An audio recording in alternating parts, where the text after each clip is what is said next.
আমার ঘরে মারাতে এলি? নিজের ঘরে মারালে তো পয়সা পেতিস। না হয় মাঝে সাঝে তোর ঘরে একটু যাবো। আরে মধু মাসি, তোমার নামও যেমন মধু, মধু ঝরে।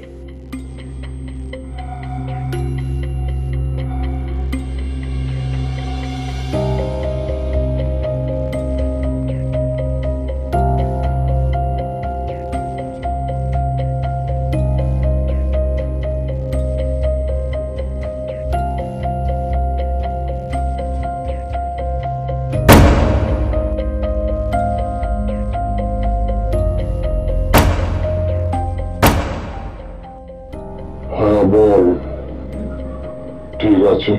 মালটাকে পুরো খতম করে দিয়েছি। ঠিক আছে বাবু।